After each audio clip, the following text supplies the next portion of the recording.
The Red Hot Chili Peppers. The Chili Peppers started out way back in 1982 when the original core lineup of Anthony Kiedis, Flea, and Hillel Slovak met at Fairfax High School, and the three of them quickly became best friends, often going to see punk bands like Devo, Blondie, and The Germs. And after hearing a band called Defunct, they were inspired to start their own band that combined punk rock with funk. And for their name, they chose Tony Flo and the Miraculous Masters of Mayhem. Somewhere along the way, they changed it to the Red Hot Chili Peppers we know today.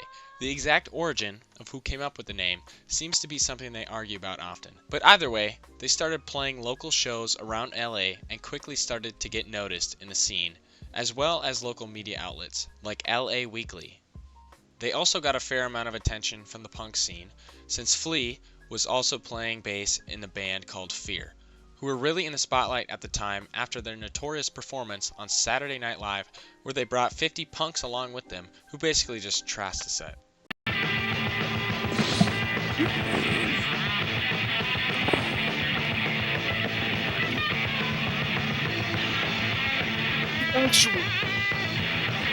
In late 1983, they signed with EMI Records, thrilled to finally get into a real studio with a real budget. For their debut album, they got Andy Gill from the band Gang of Four as a producer. The Red Hot Chili Peppers got mixed reviews and didn't sell well. Its music didn't have its usual viciousness like it did at their early shows. Fortunately, they got a second chance, this time with the funk musician George Clinton, for their second album, Freaky Styley. Building for the third album, Uplift Mofo Party Plan. It was really funky with a ton of groove and that late 80s kind of energy. Unfortunately, it wasn't all smooth riding from there. Drugs were a big problem tearing apart the band, namely heroin. Drugs were not a new thing to them. Basically, the whole band was using drugs one way or another since the beginning. There were two members that went a little bit harder than everyone else. Their lead singer, Anthony Kiedis, and their guitarist, Hillel Slovak. Anthony's usage was getting so bad that oftentimes he would show up to rehearsals basically asleep. Flea eventually confronted Anthony, kicking him out of the band. This really shocked him, and he decided to check himself into rehab, where the band would eventually accept him back as the lead singer. My creativity was dying when I was using drugs. It was sapping all of my creativity because, well, for a lot of reasons, but basically what I'm trying to say is I became much more creative when I stopped, and I'm continuing to become more so all the time, the longer I'm clean. He did, although, fall back into his addiction a few months later, but not to the point where he would sleep at recording sessions. On the other hand, their guitarist Hillel Slovak died of a heroin overdose on June 25th, 1988. The tragedy was that I lost one of my best friends in the world. It wasn't so much that I lost a guitar player, I lost a human being that I loved and that I had shared my life with, who is a very sensitive, loving, creative person who also had the disease of addiction. This was devastating, and rightfully so, since one of their best friends died. This caused the drummer Jack Irons to quit the band. Eventually, they recruited Chad Smith for the drums and John Frusciante on the guitar. Their fifth album was 1991's Blood, Sugar, Sex, Magic. This album was the band's mainstream breakthrough, especially with one of my personal favorite songs, and the second song on the album, Under the Bridge, which was about Anthony Kiedis shooting up under a bridge in downtown LA.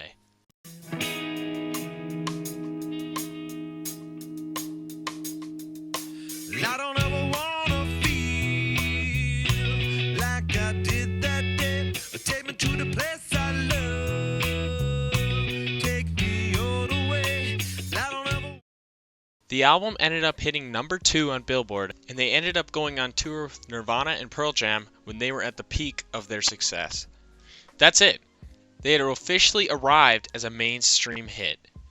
It's also important to notice that they sounded completely different from any other alternative band at the time. As one reviewer put it, they were one of the very few genre-bending bands that were able to make a radical impact on the sonic landscape that was dominated, it seemed, from every minute angle by grunge. 1999's Californication was their comeback album from the rougher times between Blood Sugar Sex Magic and this album. The featuring single was another one of mine and many others' favorites, Scar Tissue.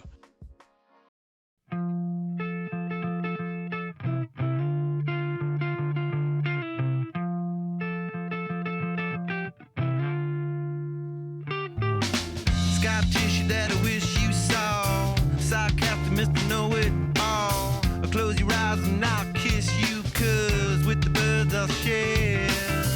With the birds I'll share this love. It sold over 11 million copies and is in the top 3 albums of fans today. And to this date, their most commercially successful album worldwide, rounding out the decade with an appearance at Woodstock 99. In 2006, The Funk was back with their album Stadium Arcadium. It was their first album to hit #1 on Billboard. My personal favorite song from this album was Snow because of the complex intro and the amazing guitar skills.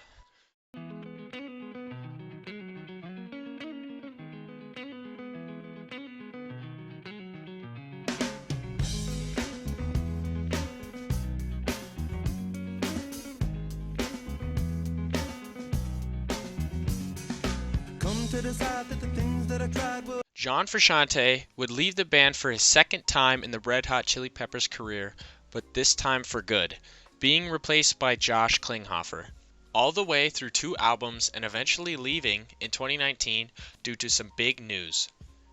John Frusciante is joining again for the 3rd time! Klinghoffer was okay with this, and even said that the band wasn't the same without John. He would stick with them to the present day, where they would release Unlimited Love and Return of the Dream Canteen. These 2 albums personally aren't really that good, in my opinion, and didn't really live up to their former glory. Thank you so much for watching. I really enjoyed making this, and this is why I chose this topic in the first place. The Red Hot Chili Peppers weren't in my life till a few years ago, when my dad ended up cooking for them at a local concert. This meant that he got free tickets for me and my family, and it's opened my eyes to all different types of music today.